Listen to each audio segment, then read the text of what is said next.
Hi again. We're going to talk about the strategy here. We did talk about the mission as what an organization or a company will contribute to the society. These are their goals. And now, with the mission established, strategy and its implementation can begin. Strategy is an organization action plan. So this is what they have to do to achieve the action plan to achieve the mission. And each functional area, as mentioned earlier, each function area, each department will have their own mission as well and their own strategy to reach and take them to achieve these goals. These strategies there could be based on removing any threats, strengthening the opportunities that they have, or avoid any weaknesses. But usually we're going to talk about three main strategies that companies and organizations use it to make themselves valuable and to gain some competitive advantage over their competitors. These are differentiation, leadership, cost leadership, which is basically reducing the cost, and response. Each of these strategy can implement by itself. However, maybe a combination of different strategy can be added together to reach to what they want. Now, before we move on to the next slide, we need to talk about the competitive advantage, which is basically a unique system that bring a unique advantage over competitors. The idea is to create customer value. They need to find a value. And again, the value could be defined as the best cost, the best quality, maybe depends on what the value you want to bring to the customer, maybe make their life easier. So again, the idea is to create customer value in an efficient and sustainable way. So again, competitive advantage is the system that will bring a unique advantage, the unique features to the organization over their competitors. Now, let's go ahead and start with the first strategy of achieving this competitive advantage called differentiation.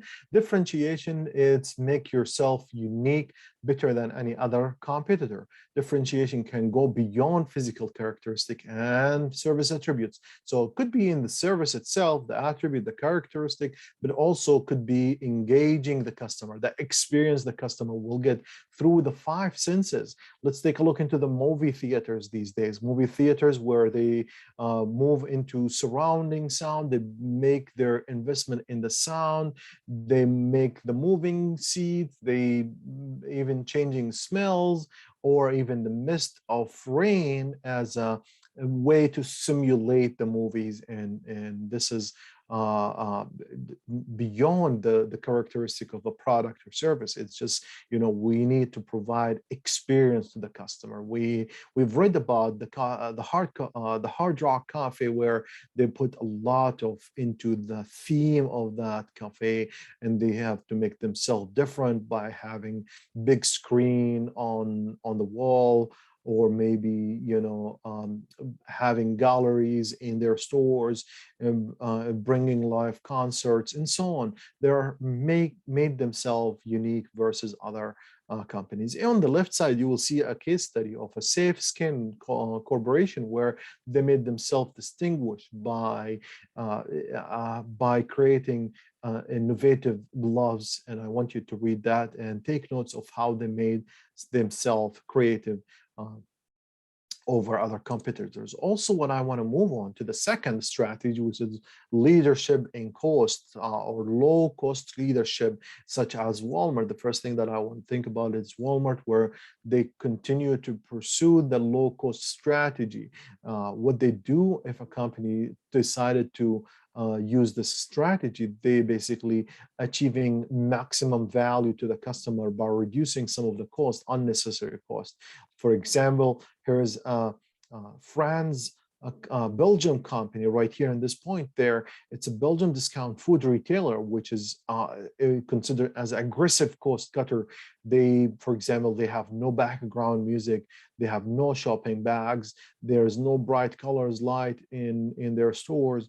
And all these savings, they move down to the customer to cut the cost and provide the best lower cost for the customer. On the left side, you will see a case study from the Southwest Airlines, how they use the strategy to keep themselves distinguished and to keep themselves above of their customers, and how they moved they don't want to see any airplanes on the ground. All they want to see it on the air. So the third strategy, which is competing on response, and the competing with response could take different way.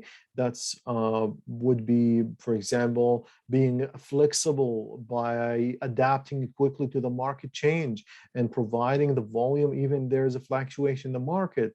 The second one would be reliable and scheduling. This is how you respond, by having a reliable schedules and communicate with the customer. That could be an advantage over other customers, competitive advantage to provide it to the customers. Also, the third type of the responses, which is the quick, how you quick to provide products, how quick you are in innovation, how quick you are in delivery. This is something that you should consider as a response. For example, I did provide here the Johnson Electric Holding with a headquarters in Hong Kong, makes 83 millions of tiny motors that are used in household appliances, cordless tools, personal care, even in automobile cars, they use dozens of them.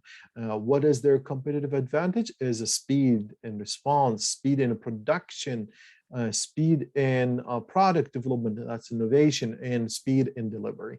So these are the things that they use as a strategy to compete in the market. So what we said so far, we have covered the three types of strategies. These are the being unique, differentiate yourself from others, and then low cost strategy, and the third one is the competing responses, and depends, there are different types of the responses.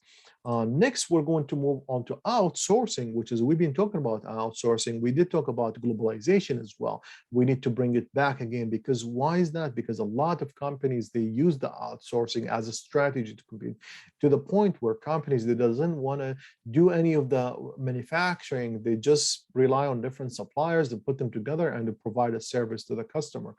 So their rule is to coordinate between these different companies to come up with a product, and they sell it. So let's take a look into the outsourcing. It would affect the mission and vision, and this is what you want to do. Basically, this is when you create your mission and vision and the goals for the company, you need to consider the outsourcing as, is it an option for you or not?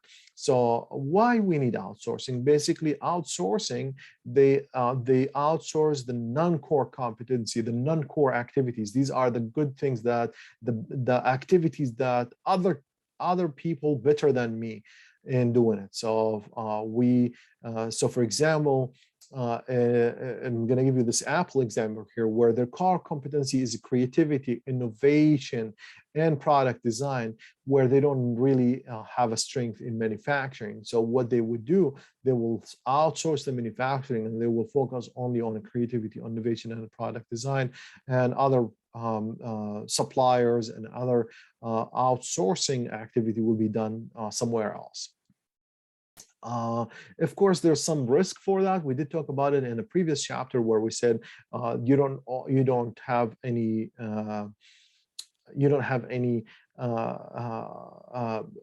control on their productivity. They're going to do their productivity. Also, sometimes you need to ensure that they are licensed. They ensure that some of the standards, they have to be certified for some reason, or you maybe want them to be operate according to environmental law that match with your model and your company and your mission and vision. So there are some difficulties. Again, there's one main thing that we need to consider when we outsource is losing jobs in our countries, and we give these jobs to other countries. Now, these days, we look into China as one of the biggest competitor for the US. However, even China, they've reached to the point where employees, they would not work, they can't find the workers, and then they outsource their work to Ethiopia, for example. This is another thing. And if you read this case study, this is very interesting case study. I want you to read about it. But they said the Chinese workers are less cheap and less willing. More young people are going to um, more young people are are going to college and want office jobs. So the blue collar workforce is aging, and long work days in no longer appeal to these older generation, and also even with a overtime pay is not going to be appealing. So therefore, this company, which is Hygiene, is sent some of their job to Ethiopia, and then reduce the number of their employees from 26,000 employee in China in 2006 to now 7 to 8,000, and shifted all the operation to Ethiopia. So it is very interesting story to read, and will tell you just even China sometimes will be reaching to a point where its economy, it's mature, and they can find workers to do the job, and they will have their own. So that will give you an idea on, as an operations manager, you should consider things like generation, the long term, not just only the short term. In this slide, this is a very interesting strategy that I want you to focus on it, where basically you're taking a look into making a decision. And in this case right here, in this example, there's a company, an IT company would like to outsource, and we use the multi-criteria selection strategy to find the best provider. So this company, they identify 7 important factors: operating cost, capital investments, skilled personnel, quality, technology not in the company, additional capacity, policy and culture. So these are the most important factors that they should consider. And again, this is a very important strategy. It could be used for personal use, such as buying a car or buying a house, or which job offer I should select. So you put down the criteria that important for you, and then you weight how important is this. In here, you could use a weight of 0 to 1, or you could use a scale of 1 to 5. Either one would be fine, but in this example, they use a scale of point 0 to 1.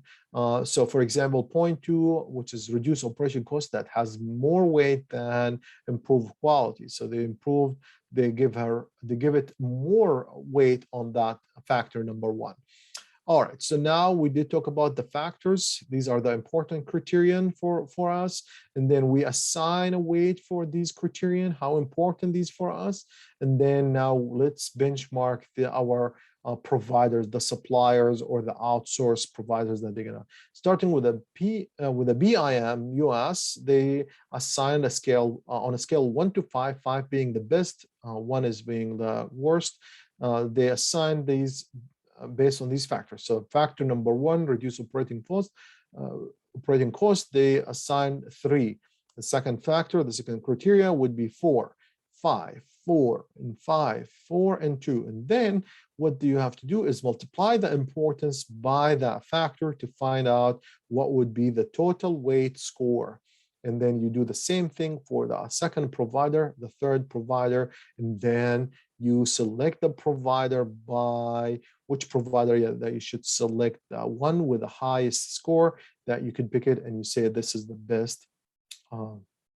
This is the best supplier, or this is the best provider that I could go. Same thing again, you could, whenever you want to buy a car, you could list the factors such as the cost, the reliability, the quality, the financial interest rate, maybe any other factors you think it's important, and you put a weight for that on a scale 1 to 5 or 0 to 1, depends what scale you want to do, and then and benchmark all the options against these factors, and then add add these scores to find what would be the total score that you should pick. All right, I'm going to stop the video here. Next video will be about SWOT analysis and how we could expand on the mission and vision and the strategy. SWOT analysis is important because we need to understand the environment that we live in. So that's for the next video. I'll see you in another video.